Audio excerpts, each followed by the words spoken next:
জীবন আর মৃত্যুর মাঝখানে মাত্র কয়েকটি ঢেউয়ের দূরত্ব।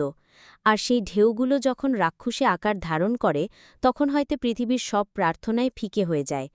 এমনটাই ঘটেছিল বঙ্গোপসাগরের অতল গভীরে, যেখানে জীবনের জন্য লড়াই করেছিল ২০ জন মানুষ।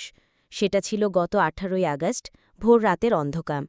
পটুয়াখালীর কুয়াকাটা সংলগ্ন বঙ্গোপসাগরের প্রায় ৯০ কিলোমিটার গভীরে এফবি মায়ের দুয়া নামের একটি মাছ ধরা ট্রলার হঠাৎ ডুবে যায়। এক মুহূর্তের ঝড়ে ২০ জন জেলের বুক ভরা স্বপ্ন আর তাদের পরিবারের মুখে হাসি ফোটানোর আশা তলিয়ে যায়। তারা কেবল জীবন বাঁচাতে চেয়েছিল আর কিছু প্লাস্টিকের ড্রামকে আঁকড়ে ধরেছিল।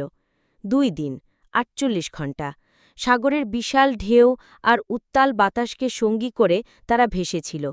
সূর্যের গনগনে তাপ, রাতের হিমশীতল বাতাস আর ক্ষুধার্ত শরীর নিয়ে তাদের অপেক্ষা ছিল একটি অলৌকিকের। তাদের পরিবারের প্রতিটি সদস্যের হৃদয়ে কেবল একটিই প্রার্থনা ছিল, ফিরে এসো। অবশেষে সেই অলৌকিক ঘটনাই ঘটল। বুধবার সকালে একজন এবং দুপুরে আরও ১৩ জন জেলেকে উদ্ধার করা হয়েছে। তাদের জীর্ণ ক্লান্ত শরীরগুলো জীবনের এক নতুন গল্প বলছে।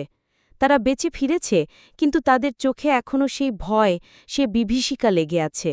কিন্তু তাদের এই ফিরে আসা কি সবার মুখে হাসি ফোটাতে পেরেছে? না, এখনও ৬ জন মানুষ নিখোঁজ। তাদের অপেক্ষায় পরিবারের সদস্যরা। আবু তাহের, কামাল, রিয়াজ, তমিজ, সোহাগ আর শাহাবুদ্দিন, এই নামগুলো এখন একটি গ্রামের প্রতিটি নিঃশ্বাসে মিশে আছে। তাদের অপেক্ষায় স্ত্রী, সন্তান, বাবা মা, যারা কেবল ঈশ্বরের দিকে তাকিয়ে আছে একটি আশার ঝলকের জন্য। যখন তাদের স্বজনদের সাথে কথা বলা হচ্ছিল তখন তাদের কণ্ঠগুলোই ছিল এক বুক যন্ত্রণা। আমি শুধু আমার বাবাকে ফিরে পেতে চাই, যেমনই হোক না কেন। এই বাক্যটি যেন লাখো পরিবারের আর্তনাদ।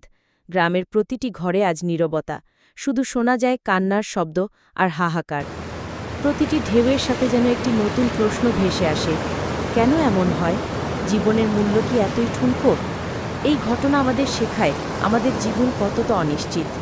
সমুদ্রের বিশালতা যেমন আমাদের জীবিকা দেয়, তেমনি এক নিমিষে সব কেড়েও নিতে পারে।